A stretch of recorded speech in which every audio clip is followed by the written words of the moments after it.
Levez vos yeux en haut. Un foyer au soleil éternel. 13 juin. Mais maintenant, ils en désirent une meilleure, c'est-à-dire une céleste.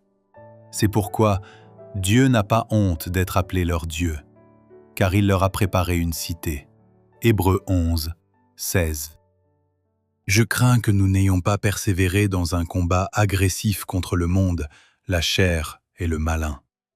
Si nous voulons montrer l'exemple du Christ, nous ne pouvons encourager par un christianisme à moitié mort l'esprit de convoitise et d'égoïsme du monde, partageant son impiété et souriant à ses faussetés. Non, par la grâce de Dieu, nous devons rester fidèles aux principes de la vérité, en retenant fermement jusqu'à la fin l'assurance que nous avions au commencement. Ayez du zèle, non de la paresse. Soyez fervents d'esprit, servez le Seigneur. Nous n'avons qu'un maître, le Christ. Nous devons regarder à lui. C'est de lui que nous devons recevoir notre sagesse. Par sa grâce, nous devons conserver notre intégrité, acceptant la parole de Dieu pour règle de conduite et nous tenant devant le Seigneur dans l'humilité et la contrition. Je soupire après les profonds mouvements de l'Esprit de Dieu.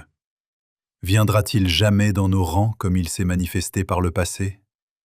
Car ainsi parle le Très-Haut, dont la demeure est éternelle et dont le nom est saint. J'habite dans les lieux élevés et dans la sainteté.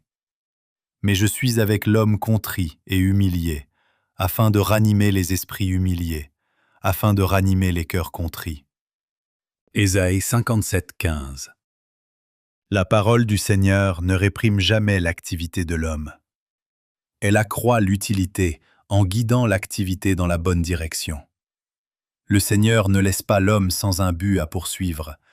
Il place devant lui l'éternité, avec toutes ses réalités solennelles, et il lui donne une connaissance des sujets immortels, impérissables.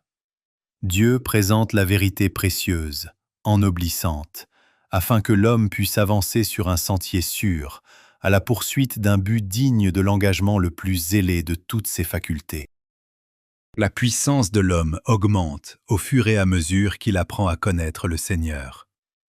Tandis qu'il s'efforce d'atteindre le niveau le plus élevé, il a pour guide éclairé la Bible qui dirige ses pas vers le ciel.